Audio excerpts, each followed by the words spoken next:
Hello, I'm Somi Arian.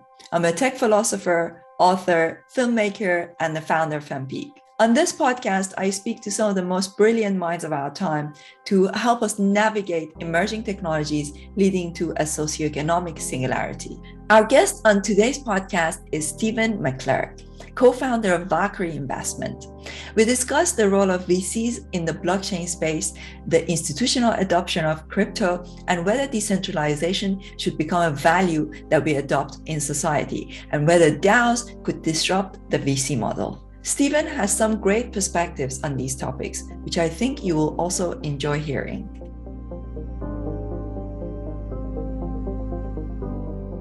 You come from that investment background. What got you interested in looking at blockchain technology? Because a lot of times I see that people in the blockchain, like people who are like more decentralization maximalists in some ways, they're like VCs are this and VCs are that, and they don't like that. But at the same time, without the VC money, this industry is not going to go anywhere. So do you get that kind of pushback? And why did you decide to invest in blockchain technology? Yeah, absolutely. Well, I started my career more in traditional finance, and I spent a lot of time as a bond trader and a bond manager, particularly in sovereign credit, emerging market credit, Euro bonds. So my focus was really non-US, particularly emerging markets. And one of the things that I noticed from covering emerging markets was the very high cost of sending money around the world. And so early on, when Bitcoin was first launched, I followed it very closely. I started following it in 2009. I wasn't smart enough to start mining it back then, or even invest in it till a few years later. But I kind of wondered if Bitcoin was going to make it, and I bought it as a hedge against me being wrong. But it really wasn't until about 2016 that I started seeing some of the other features of blockchain that got me interested in areas that were outside of just the movement of money, right? So, Bitcoin is a great answer to the high cost of remittances, the high cost of moving and transferring money. But as somebody that was working in bonds, I actually saw smart contracts as a solution to actually make them more efficient, because the bond market is an extremely inefficient market. And if you can take bond debentures, which are very different, when a company issues equity, most of the time, public equity all looks the same.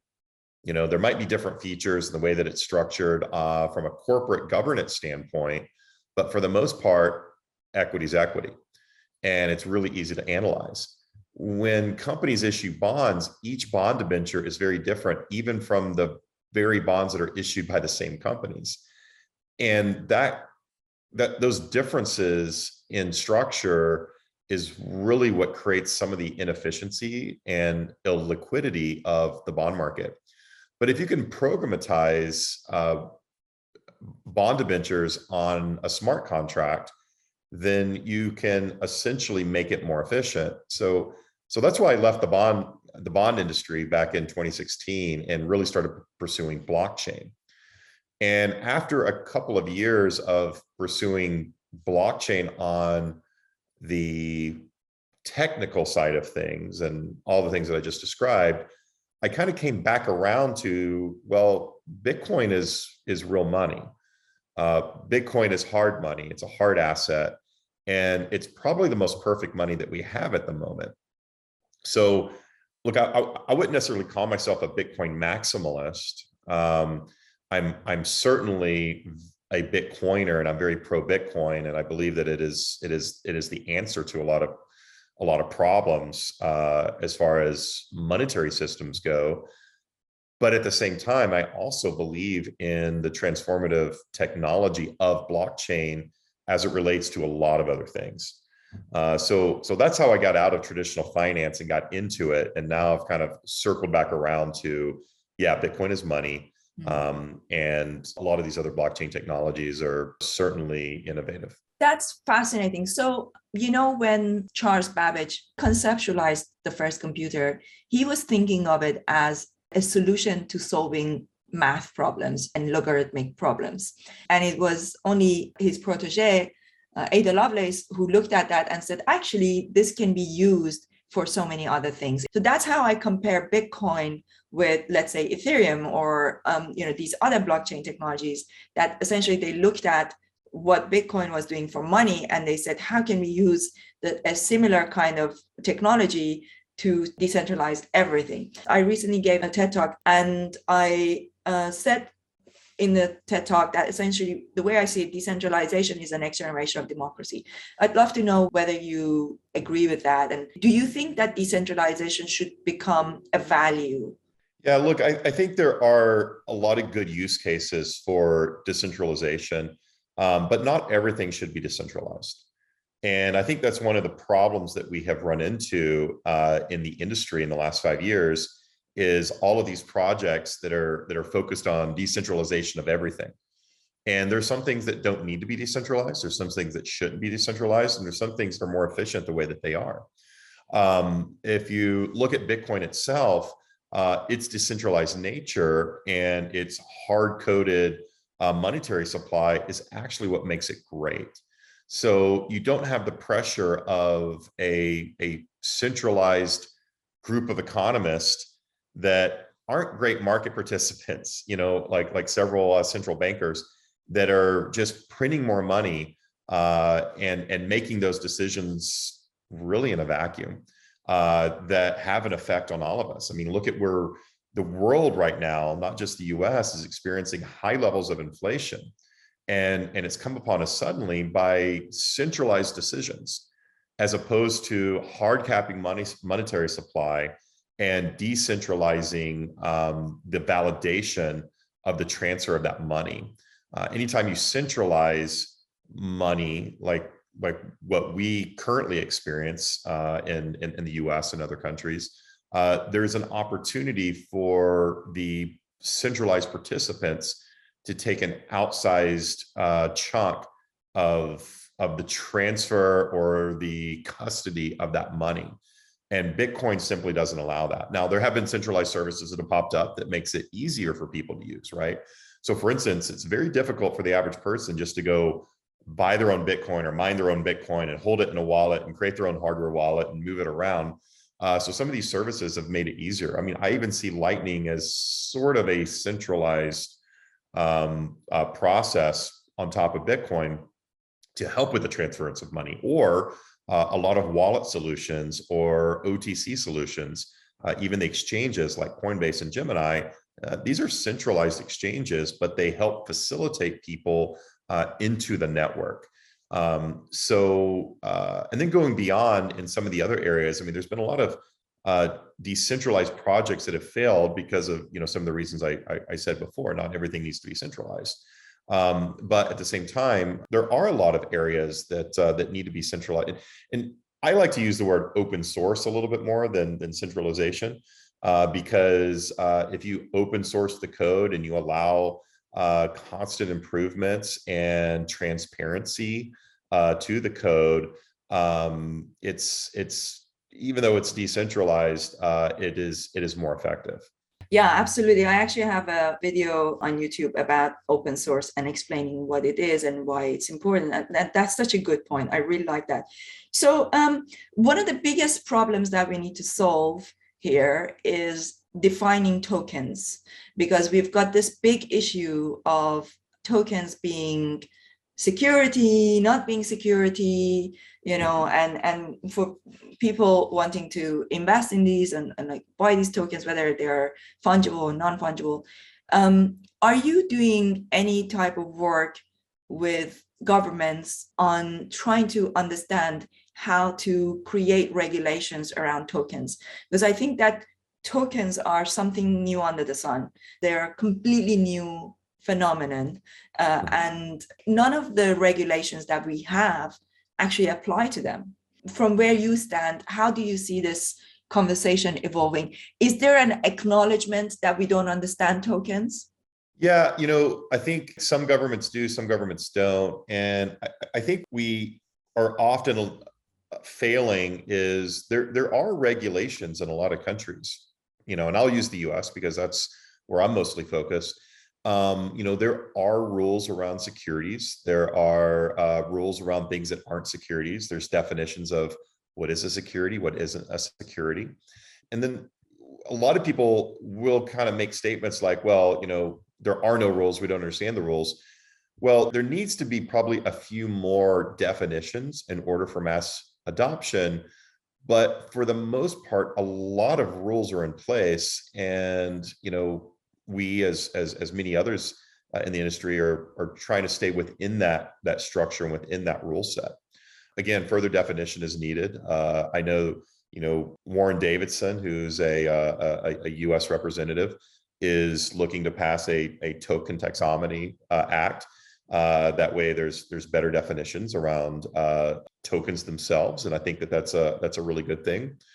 Senator Loomis from Wyoming has also been very focused on establishing rules, and what's great about her is she's been working on decentralizing the rules, saying, maybe this should be a state-by-state issue.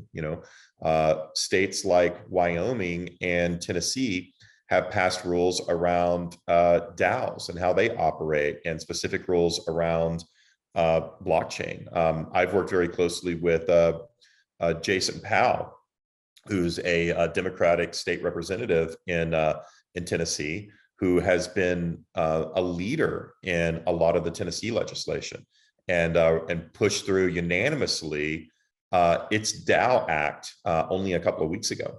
So I like the fact that it's state by state. New York, for instance, is really clamping down on it. New York is where it's really the center of traditional finance, and they're doing a lot of things to limit blockchain technologies and Bitcoin within the state. They've passed the BIT license, which has made it very difficult for non-legacy players to get into Bitcoin. And they're right now trying to pass rules around mining in the state of New York. And all that's going to do is decentralize the financial system outside of New York and into places like Texas and Florida, Wyoming and Tennessee, which are embracing this new technology in open arms. And there's been a mass exodus from states like California and New York into the states that are more willing to accept it. And I like that. I think that states should have the right. I don't blame New York for wanting to have very strict rules. I don't blame Wyoming and Tennessee for enacting legislation that makes it very open, because it decentralizes the industry. We don't want one city and one state to dominate cryptocurrencies like they have with traditional finance globally. So it's a good thing, yes. Let people choose where they want to be. Yeah, that's true. But, all of my life, I imagine myself living in New York at some point. I'm in London now, and since New York has become so not crypto friendly, it kind of puts me off from wanting to go and live in New York anymore. But that said, in the UK, our Chancellor of Exchequers has recently announced that the UK is going to become the crypto hub of Europe. Not sure if you followed that news, but that was like about 10 days ago or so. And of course, for people watching this will be probably a few weeks. Now, I studied philosophy of science and technology and also transatlantic studies. And in my transatlantic studies, we learned that the UK and the US have this special relationship, and that the UK wouldn't do anything without, some kind of a okay from the US. So I was wondering whether you have any thoughts on this whole UK-US relationship, and also why is it that there's this lack of unanimity? Because on the one hand, the EU is being not very crypto friendly, and then the UK is saying we are going to become the crypto hub of Europe, and then within US there's all this fractionalization. What is the source of this fractionalization, you think? Yeah, well, first of all, in traditional finance, I've always noticed that London and New York do work together, but I feel like London has always tried to be very independent from New York. and has always made efforts to really own the areas that New York doesn't, right? So, the U.S. capital markets are clearly one of the biggest, or the biggest capital markets in the world, and it's run out of New York. And London has always tried to keep a strong grasp on non-U.S. and have everything run through there. So I don't know if there's necessarily permission asking. There's definitely competition, and it looks to me that that competition is very strong in the UK, seeing that the US is picking up a lot of the industry that's coming in from blockchain with the bans in China. And I think UK is very quickly trying to jump on top of it and gain control again, so to speak. The EU is really interesting because within the EU, certain countries have been way more welcoming than others. Portugal has been a place where a lot of people are moving to because they've created a very favorable tax treatment for holding of cryptocurrencies, along with a lot of other things too. It feels like Portugal is the Puerto Rico of Europe. And a lot of people have been moving there, particularly from the UK. But I think the UK has noticed that, and they're trying to regain footing. And I think that they have a big opportunity to do so, right? Yeah. There's certainly strong financial service industry in London. There were a lot of projects that were happening in Ireland and Scotland, and I think those are going to continue. So it really wouldn't surprise me if the UK begins to start attracting talent again and really comes to the forefront of this industry. Well, I hope so, because I'm in London and I originally come from Iran. I came to the UK in 2005. I studied here and, stayed and never been back. So it's coming to 20 years now. You mentioned emerging markets. I'd like to hear your thoughts on those. This is, super interesting for me, especially because I still have family in the Middle East. And I just wonder what's going to happen to them with the speed of technology. This is a steep learning curve. On the other hand, I've heard that there are people in Pakistan, for example, that are already using crypto payment. And then we have El Salvador. And speaking of this idea of the world order changing, in the words of Ray Dalio, how do you see emerging markets impacting the blockchain technology? Yeah, well, I actually think that emerging markets are going to leapfrog other markets. And we saw that in telecom. Yes. If you remember when, the US and the UK and Western Europe, they had a very strong legacy telecom system in place. And when cell technology came out, emerging markets generally completely leapfrogged us. They bypassed that legacy system altogether and went straight to cell phone technology and got phones in the hands of everyone. You go to a lot of places and you might, in some of the poorer countries, you have people with huts and dirt floors and no other technology, but every single person has a cell phone. So the fact that everybody has the technology in their hands and the ability to not only communicate, but now also transact utilizing those cell phones is extremely powerful. And the need also is very strong in most emerging countries. In developed countries like the US and Western Europe,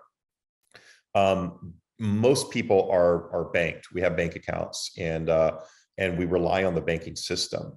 Outside of those countries, most of the populations are largely unbanked, and so the need is greater.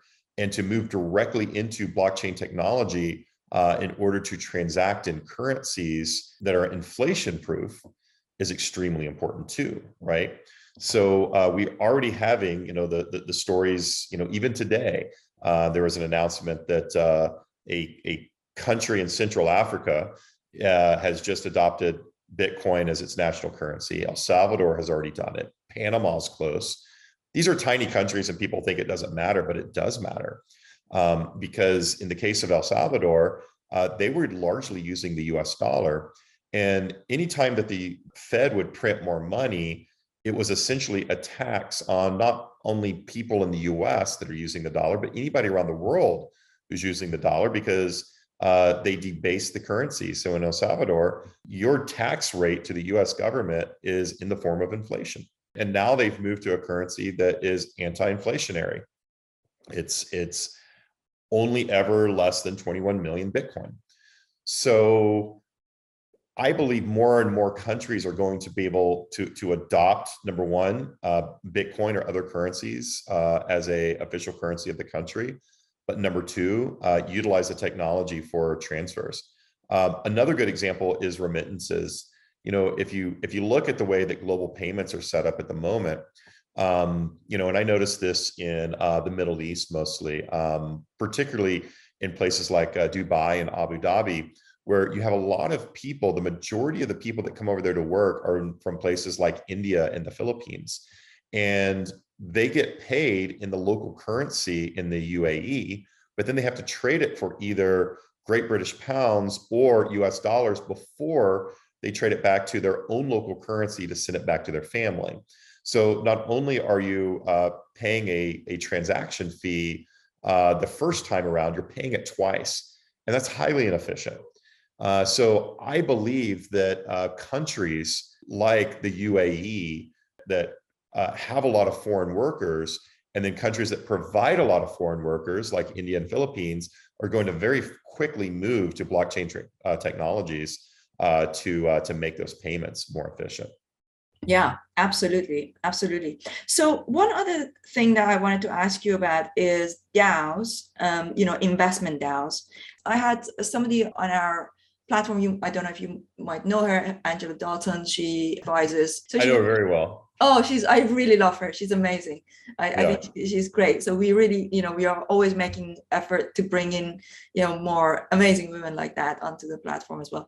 And she mentioned that DAOs will potentially, not just necessarily DAOs, but decentralization of investment would change the nature of VC investment, would disrupt it. So the reason why I asked that, sort of a selfish question, because we now have interest from VCs, but we also have interest from some DAOs wanting to invest in the platform that we're building. And I just wonder, would that marriage even work? How would that work?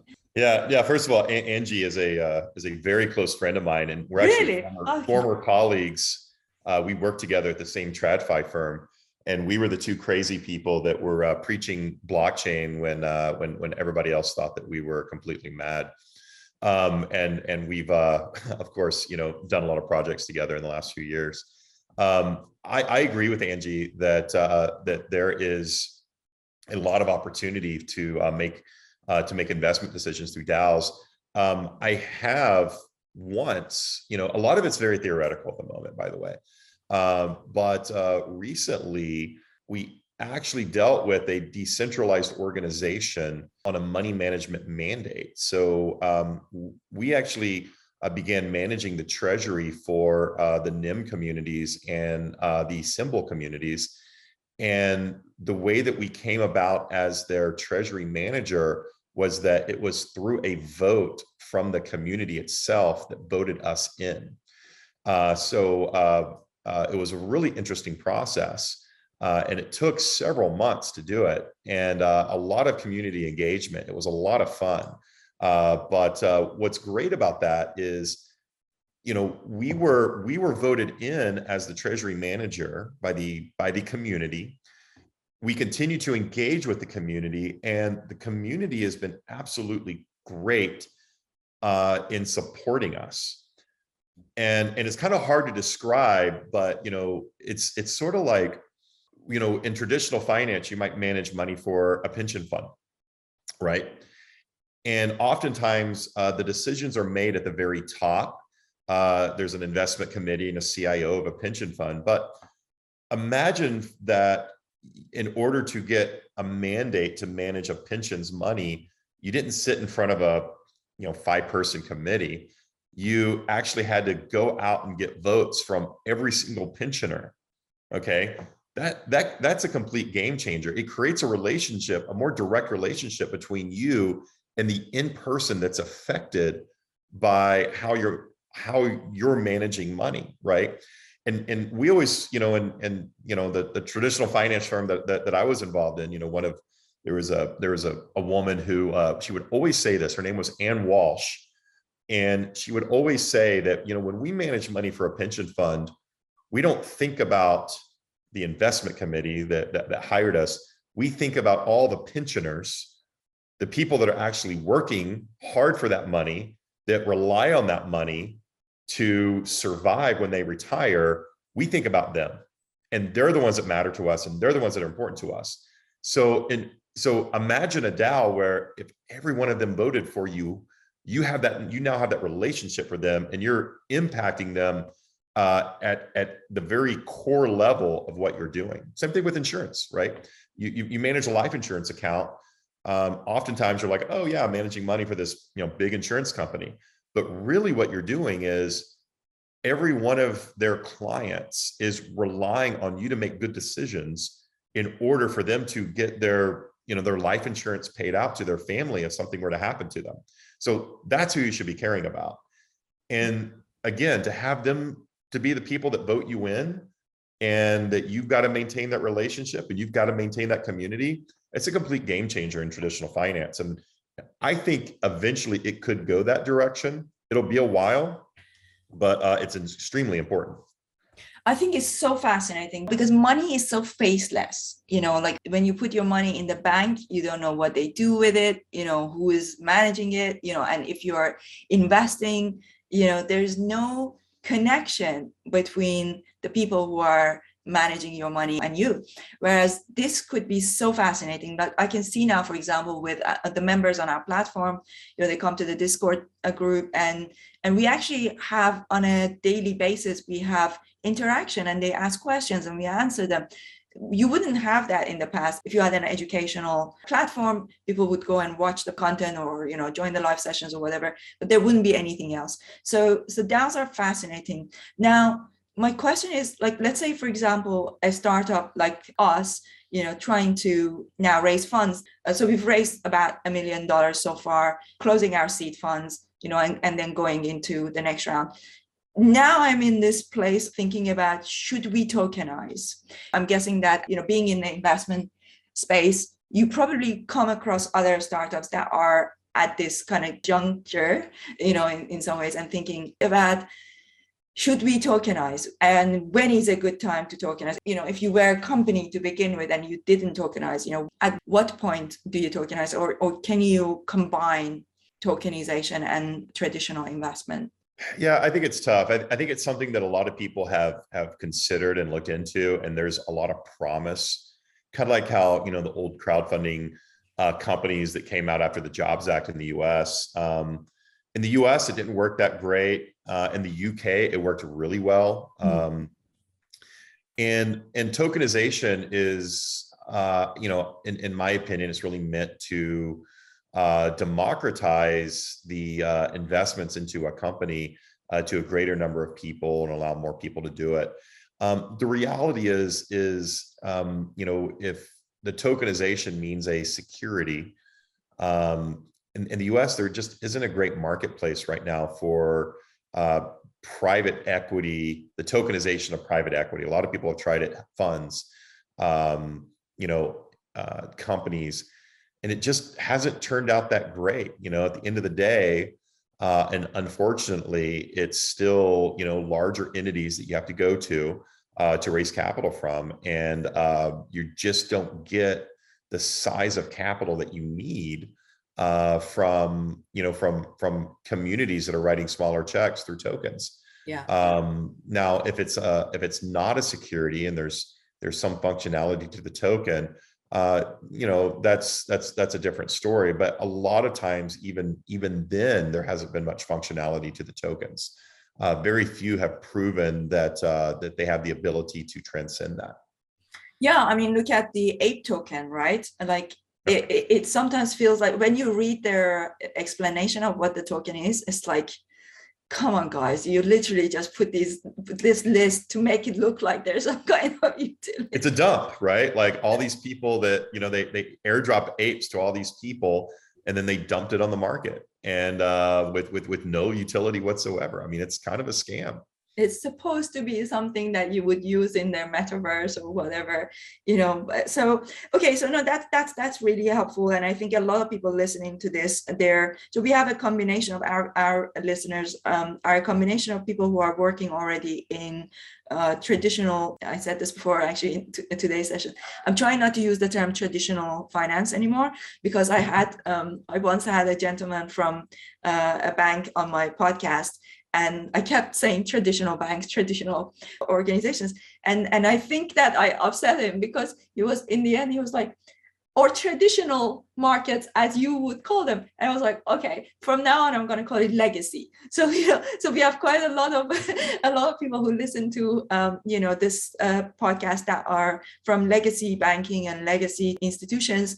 And we also have a lot of people who listen to who are entrepreneurs and trying to kind of get their head around this whole blockchain technology, how it will impact them. I guess that the bottom line is, maybe for a company like us, it would make sense to still stick to the traditional or legacy system of raising investment, because we're going increasingly more towards a B2B route. So initially, my idea was that if all companies were already used to the idea of tokens, we could get them to buy our tokens and then stake the tokens. And because they stake it, then we would give them certain things on the platform, or we are building a job board that they will access the job board.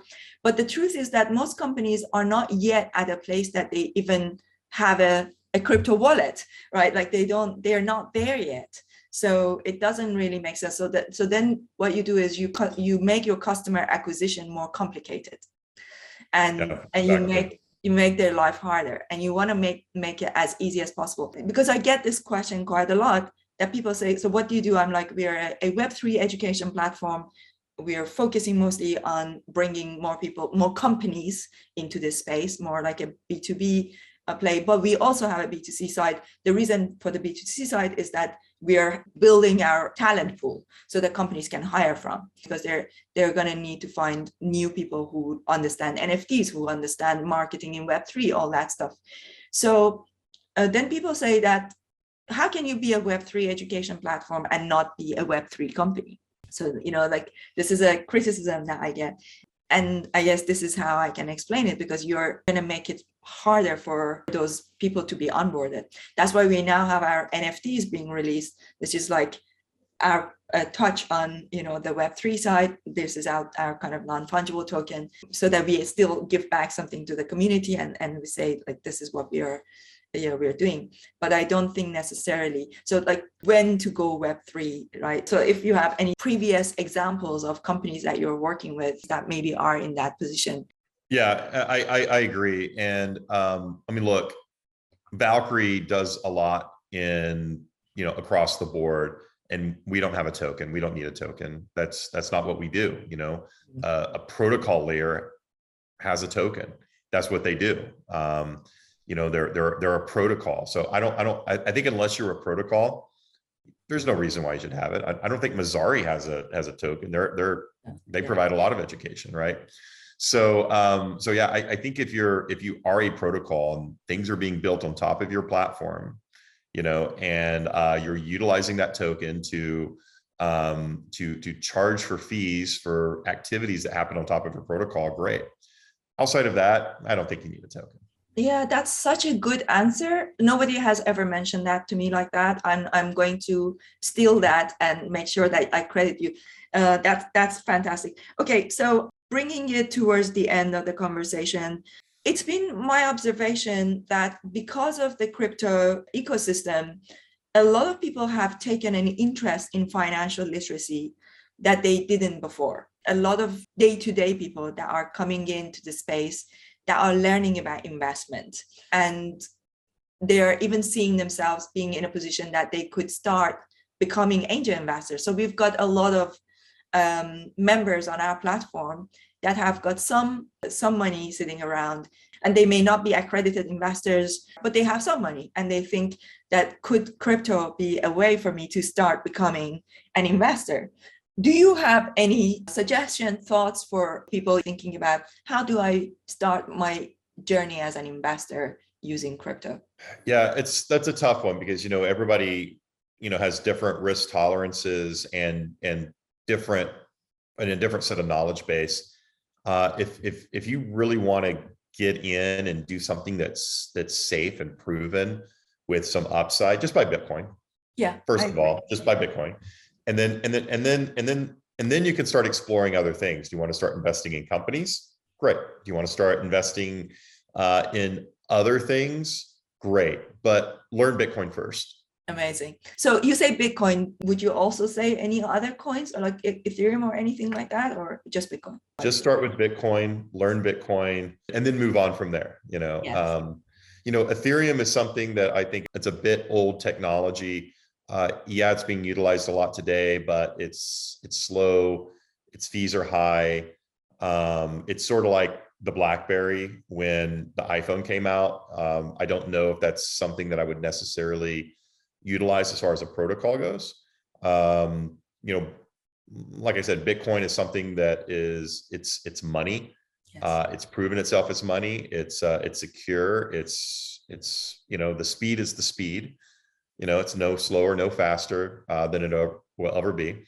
And it's relatively cheap to transact in. But yeah, like I said, just start there, learn the Godfather, and then, figure it out from there, what you want to do next. Yeah, absolutely. Absolutely. Well, thank you so much for this. This has been great.